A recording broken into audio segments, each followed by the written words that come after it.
Di sini saya akan sedikit menjelaskan tentang materi pola umum pembangunan bangsa. Nah, poin penting yang akan kita bahas ada dua. Yang pertama, pengertian pembangunan. Yang kedua, teori-teori pembangunan.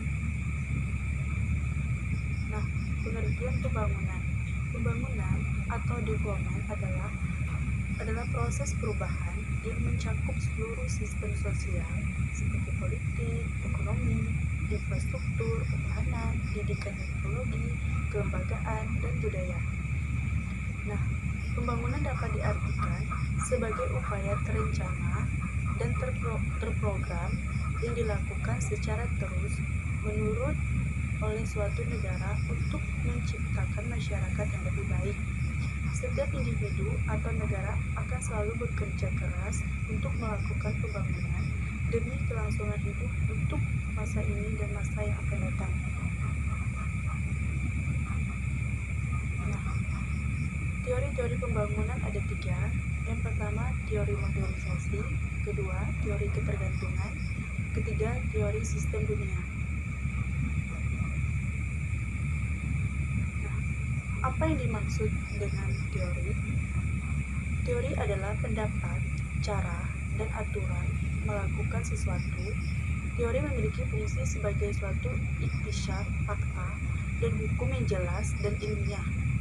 Untuk mendapatkan pengertian dan mengorganisasikan pengalaman merupakan peran teori.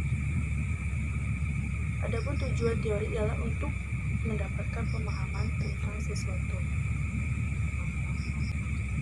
Teori modernisasi. Teori modernisasi adalah teori pembangunan yang menyatakan bahwa pembangunan dapat dicapai melalui mengikuti proses pengembangan yang digunakan oleh negara-negara berkembang saat ini. Nah, teori modernisasi diartikan sebagai pandangan terhadap perubahan sosial, budaya di lingkungan masyarakat yang berkaitan dengan perubahan kehidupan dari tradisional menuju modern.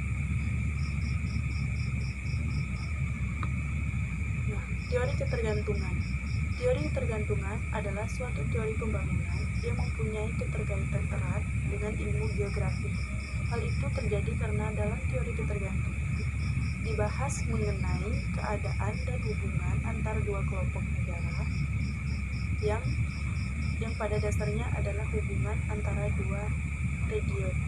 Nah, teori ketergantungan menurut Melvin Dewar dan Sandra Ball-Rogers adalah teori tentang komunikasi massa yang menyatakan bahwa semakin seseorang tergantung pada suatu media untuk memenuhi kebutuhannya, maka media tersebut menjadi semakin penting untuk orang itu.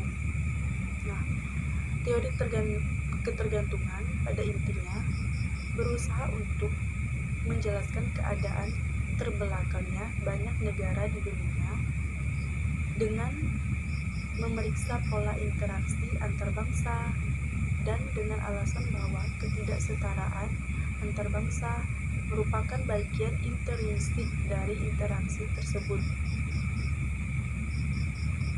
Yang ketiga, teori sistem dunia. Teori sistem dunia merupakan sebuah pembagian kerja secara teritorial dalam produksi, pertukaran barang, dan bahan mentah. Pembagian kerja mengacu pada kekuatan dan hubungan produksi dalam ekonomi dunia secara keseluruhan. Teori ini juga merupakan lanjutan dari perdebatan antara penganut teori modernisasi dan pembangunan pertumbuhan yang mendapat kritik dari teori dependensia di Amerika Latin. Nah, teori sistem dunia muncul sebagai kritik atas teori modernisasi dan teori dependensi. Immanuel Wallerstein memandang bahwa dunia adalah sebuah sistem kapitalis yang mencakup seluruh negara di dunia tanpa kecuali, sehingga integrasi yang terjadi lebih banyak dikarenakan pasar ekonomi daripada kepentingan politik.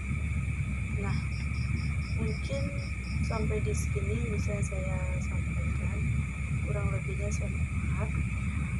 Wassalamualaikum warahmatullahi wabarakatuh.